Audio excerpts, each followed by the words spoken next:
Dear students, M S Chauhan video solution series में आज हम लेवल 4 की क्वेश्चन 16 टू 30 डिस्कस करेंगे। Let's start from question 16। Match the compounds given in list 1 with their characteristic reaction given in list 2। Select the correct option. सबसे पहले हमारे पास यहाँ पर प्राइमरी एमाइन दिया गया है। इस प्राइमरी एमाइन की रिएक्शन आप कराएंगे एल्कोहलिक KOH प्लस क्लोरोफॉर्म के साथ में, यानी हमारे पास यदि कोई भी प्राइमरी एमाइन RnH2 की रिएक्शन किसके साथ करा दें, CHCl3 प्लस NaOH या KOH की प्रेजेंस में रिएक्शन कराएंगे तो कौन सी रिएक्शन है, ये होती है कार्बिल एमीन रिएक्शन, और अपने को आइसोसाइनाइड का फॉर्मेशन हो जाएगा। यहाँ पर बन जाएगा RnC, जो कि एक बैड स्मेलिंग सब्सटेंस होता है। ठीक है, तो यहाँ पर फर्स्ट किससे मैच कर रहा है, ये अपने पास सेकंड से मैच कर रहा है। सेकंड रिएक्शन हमारे पास टर्मिनल एल्काइन है। टर्मिनल एल्काइन की रिएक्शन यदि आप अमोनिकल सिल्वर नाइट्रेट यानी टोलेंस रिएजेंट के साथ में कराएं तो हमारे पास क्या हो जाएगा, सिल्वर एल्काइनाइड, ये एसिडिक एच को ले जाएगा और हमारे पास सिल्वर एल्काइनाइड का PPT मिल जाएगा। ठीक है, तो ये रिएक्शन अपने पास किसके साथ फिजिबल है कि ये वाइट PPT देता है विद अमोनिकल सिल्वर नाइट्रेट, तो हमारे पास थर्ड इससे मैच कर जाएगा। थर्ड हमारे पास है ester, CH3 CH2 C double bond O CH3। इसका आप बेसिक मीडियम में हाइड्रोलिसिस करते हैं तो हमारे पास क्या होगा, ये एज ए न्यूक्लियोफाइल अटैक करेगा और हमारे पास लीव आउट हो जाएगा। तो हमारे पास फाइनली ये एसिड बेसिक मीडियम है इसलिए सॉल्ट फॉर्म में रहेगा, प्लस एल्कोहल अपने पास रह जाएगा CH3OH के फॉर्म में। तो यहाँ पर एल्कलाइन हाइड्रोलिसिस एस्टर का हो जाएगा। थर्ड का आंसर फर्स्ट हो जाएगा। फिर हमारे पास फोर्थ है। फोर्थ में हमारे पास क्या दिया हुआ है, एल्कोहल दिया हुआ है CH3 CHOH CH3। अब ये जो एल्कोहल है ये एक सेकेंडरी एल्कोहल है।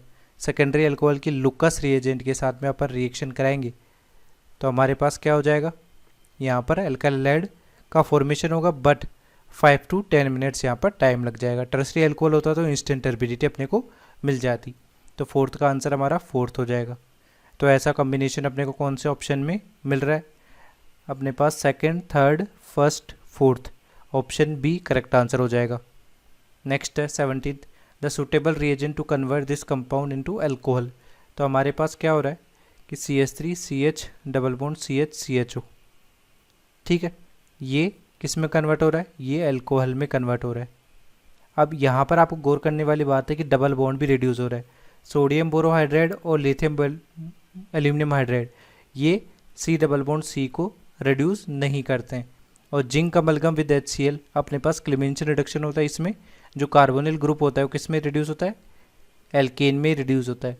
जबकि यहाँ पे हाइड्रोजनेशन अपन कराएं तो hydrogenation C double bond C को भी रिड्यूस कर देता है एल्केन में, और एल्डिहाइड को भी रिड्यूस कर देता है किस में, CH2OH में। तो बेस्ट रिएजेंट ऑप्शन डी हो जाएगा।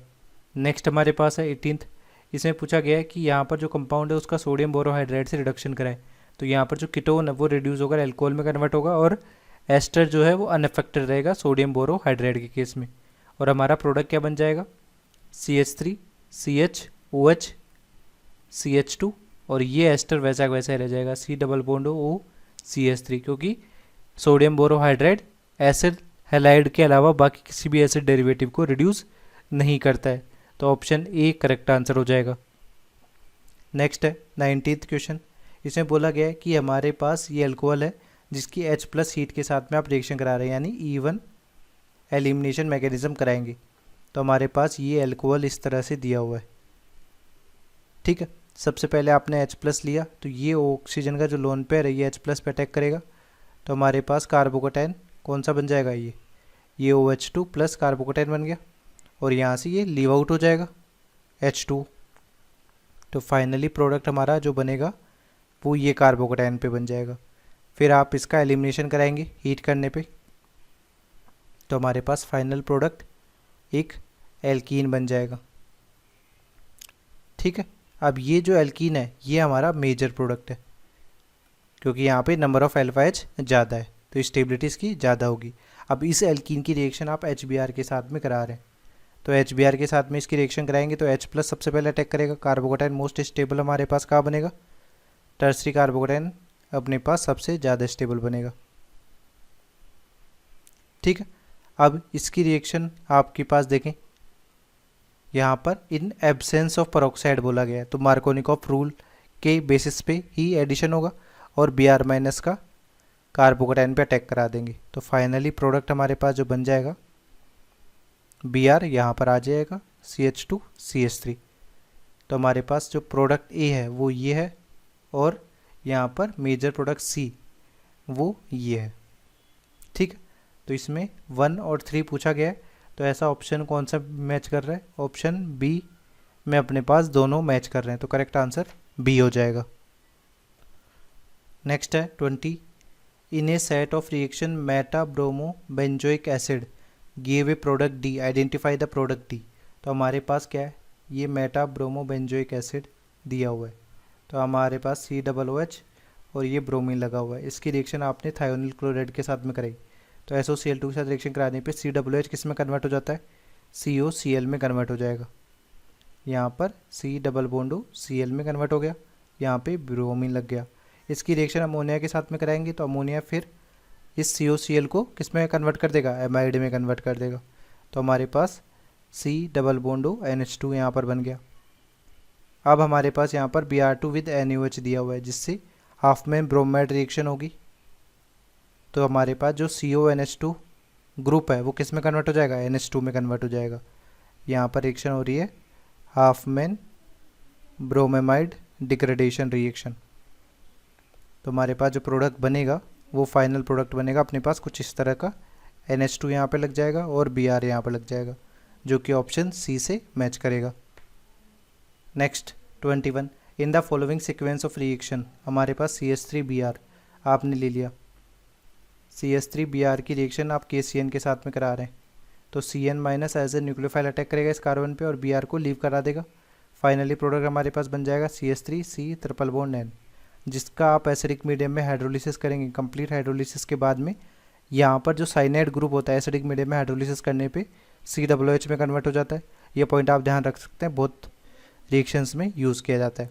इसका रिडक्शन करा देंगे लिथियम एल्यूमिनियम हाइड्राइड के साथ, तो ये स्ट्रॉन्ग रिड्यूसिंग एजेंट है, COOH को भी रिड्यूस कर देगा किस में? एल्कोहल में।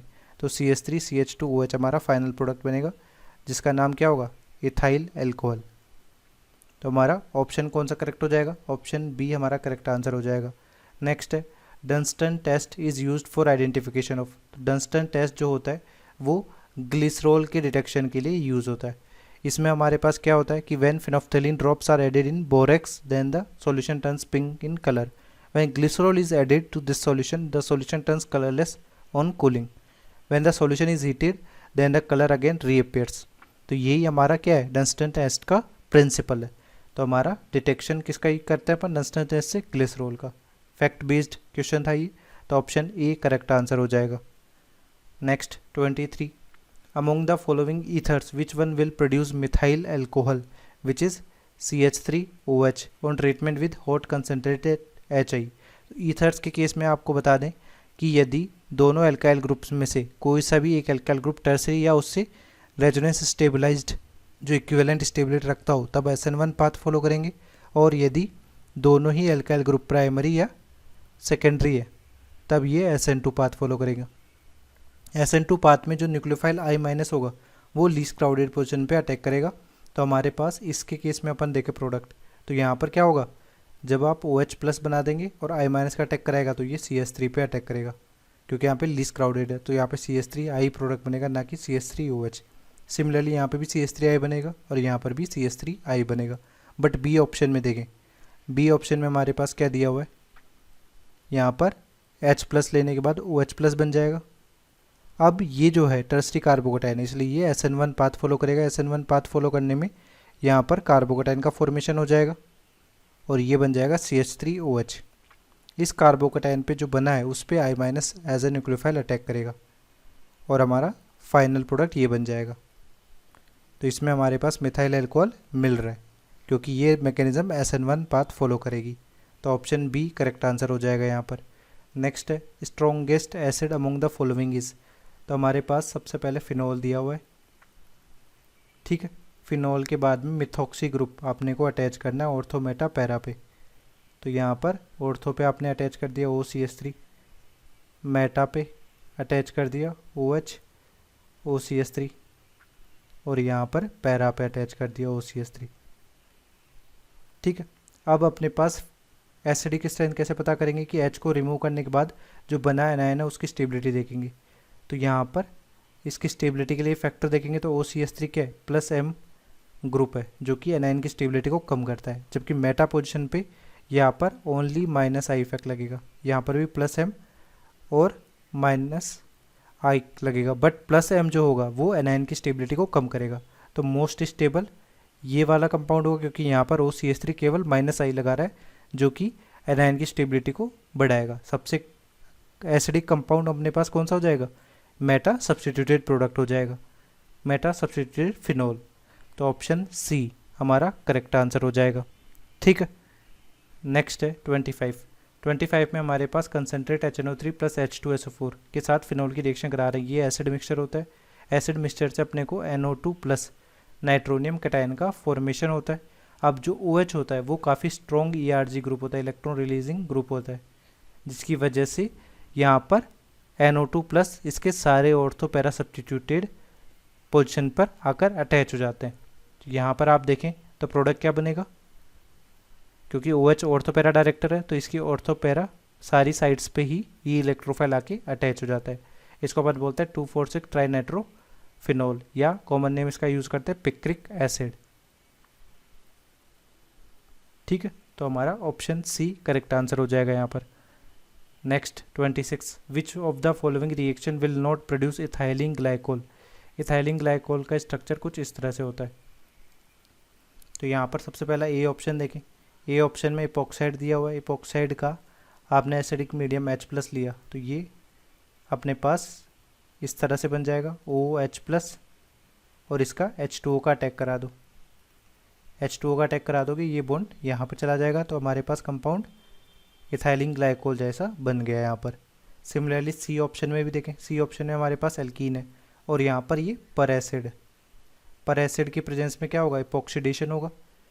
ठीक है, यहाँ पर CH3Cu3H, इपॉक्सीडेशन में क्या हो जाएगा, अपने पास सिंपल इपॉक्साइड बन जाएगा जिसका एसिडिक मीडियम में हाइड्रोलिसिस करने पर वही हमारे पास वापस इथाइलिन ग्लाइकोल इजीली बन जाएगा। सिमिलरली डी ऑप्शन में देखें तो डी ऑप्शन में हमारे पास क्या दिया हुआ है, कोल्ड डाइल्यूट एल्कलाइन केमोनोफोर दिया हुआ है जो कि एक बेयर्स रिएजेंट है। बेयर्स रिएजेंट की प्रेजेंस में क्या होता है, पर हाइड्रोक्सिलेशन होता है। पर हाइड्रोक्सिलेशन यानी हमारे पास सिन एडिशन रिएक्शन होगी और हमारे पास दोनों कार्बन पर एक एक OH ग्रुप आकर अटैच हो जाएगा। तो यहाँ पर भी इथाइलिन ग्लाइकोल इजीली अपने पास मिल रहा है। तो अपने पास इथाइलिन ग्लाइकोल कौन से ऑप्शन में नहीं मिलेगा, वो होगा अपना ऑप्शन बी। तो हमारा करेक्ट आंसर क्या हो जाएगा, बी। यदि आप देखें इसका प्रोडक्ट यदि अपन बनाएंगे तो किस तरह से बनाएंगे, जैसे CH2 Cl यहाँ पे दिया हुआ है। तो सबसे पहले अपन ने हाइड्रोलिसिस करा तब हमारे पास एक क्लोरीन यहाँ से रिप्लेस होकर OH यहाँ पर बन जाएगा। फिर हमारे पास नेक्स्ट टाइम पे जब आप हाइड्रोलिसिस करेंगे तो ये SN1 मैकेनिज्म होती है। SN1 मैकेनिज्म में क्लोरीन लीव आउट करेगा क्योंकि वीक न्यूक्लियोफाइल होता है, तो हमारे पास कार्बोकैटायन बनेगा। अब हमारे पास कार्बोकैटायन यहाँ पे बनेगा जिसकी हाइड्रेट शिफ्ट होगी क्योंकि OH का +M इफेक्ट ज़्यादा स्टेबलाइज करेगा इस कार्बोकैटायन को, तो यहाँ पर हाइड्रेट शिफ्ट हो गया। हाइड्रेट शिफ्ट होने से हमारे पास CH + OH और यहाँ पर ये CH3, जिसके बाद में आप क्या करेंगे, यहाँ पर H2O का अटैक करा देंगे। H2O का अटैक करा देंगे तो हमारे पास क्या बनेगा, CH3 CH OH एक कार्बन पर 2 OH हाईली अनस्टेबल होते हैं, तो यहाँ से H2O निकल जाएगा और ये फाइनल प्रोडक्ट अपने पास CH3 CHO बनेगा, ना कि हमारे पास इथाइलिन ग्लाइकोल। ठीक है, तो ऑप्शन बी हमारा करेक्ट आंसर हो जाएगा। नेक्स्ट है 27, अपने पास बोला गया salicylic acid can be easily prepared by reaction between. तो हमारे पास फिनोल की कार्बन डाइऑक्साइड के साथ में आप रिएक्शन कराए इन प्रेजेंस ऑफ बेस, तब सैलिसिलिक एसिड अपने पास मिल सकता है। क्योंकि यदि आपने यहाँ पर बेस ले लिया तो ये बेस क्या करेगा, सबसे पहले यहाँ पर इस एसिडिक एच को ले जाएगा। इस एसिडिक एच के बाद में हमारे पास O- जो एक +M और +I ग्रुप है, जिससे ऑर्थो सब्स्टिट्यूटेड प्रोडक्ट ज़्यादा फेवरेबल होगा, तो यहाँ पर C+O पे ये अटैक करेगा और हमारा प्रोडक्ट कैसा बन जाएगा, ये कुछ इस तरह से बन जाएगा C+O O-। ठीक है, जिसके बाद में आप इसका एरोमेटाइजेशन करेंगे तो फाइनली ये प्रोडक्ट अपने पास इस तरह से बन जाएगा OH C double bond O-, जिसका हाइड्रोलिसिस आपने किया तो ये बन जाएगा अपने पास salicylic acid OH C double bond OH, salicylic acid. अपना ऑप्शन कौन सा करेक्ट हो जाएगा यहाँ पर? ऑप्शन ए करेक्ट आंसर हो जाएगा। नेक्स्ट है in Williamson synthesis ethoxy ethane is prepared by. Ethoxy ethane हमारे पास कुछ इस तरह का कंपाउंड होगा। इसका फॉर्मेशन अपन कब करेंगे? जब हमारे पास सोडियम इथॉक्साइड की रिएक्शन आप इथाइल ब्रोमाइड या इथाइल हैलाइड पे अटैक करा देंगे। इस तरह से SN2 रिएक्शन होगी और हमारे पास इथॉक्सी इथेन का फॉर्मेशन हो जाएगा। तो ये क्या रिएक्शन होगी? सोडियम इथॉक्साइड रिएक्शन कर रहा है इथाइल ब्रोमाइड के साथ, तो ऑप्शन ए हमारा करेक्ट आंसर हो जाएगा। नेक्स्ट है 29। इसमें हमें क्या बोला गया है? Which of the following will not be soluble in sodium hydrogen carbonate. Sodium hydrogen carbonate हमारे पास होता है NaHCO3। इसमें सोल्यूबल कौन नहीं होगा या कौन इसके साथ रिएक्शन नहीं करेगा जिसकी एसिडिक स्ट्रेंथ H2CO3 से ज़्यादा हो? तो हमारे पास पहला ऑप्शन 2,4,6 ट्राइनाइट्रो फिनोल है। तो इसका pK तो अपने पास कार्बोक्सिलिक एसिड से भी कम होता है, तो ये इजीली NaHCO3 के साथ रिएक्शन कर लेगा। बेंजोइक एसिड कर लेगा, carboxylic acid, benzene sulphonic acid भी कर लेगा। ये तीनों के तीनों ही अपने पास NaHCO3 के साथ रिएक्शन कर लेंगे, क्योंकि NaHCO3 के साथ रिएक्शन होगी तो हमारे पास HCO3 माइनस क्या करेगा? H+ ले लेगा और H2CO3 बना लेगा। तो हमारे पास रिएक्शन किस डायरेक्शन में जाती है? जरा वीक एसिड बन रहा हो, तो ये सारे स्ट्रॉन्ग एसिड है in comparison to H2CO3। But orthonitrophenol अपने पास NaHCO3 के साथ रिएक्शन नहीं करेगा, क्योंकि इसका pK वैल्यू H2CO3 से ज़्यादा होता है, तो ये लेस एसिडिक है देन H2CO3। ये स्ट्रॉन्ग एसिड हो जाएगा यहाँ पर, तो ये रिएक्शन फिजिबल नहीं है। तो यहाँ पर ऑर्थोनाइट्रोफिनोल सोडियम हाइड्रोजन कार्बोनेट में डिसॉल्व नहीं होगा। 13 का पूछें।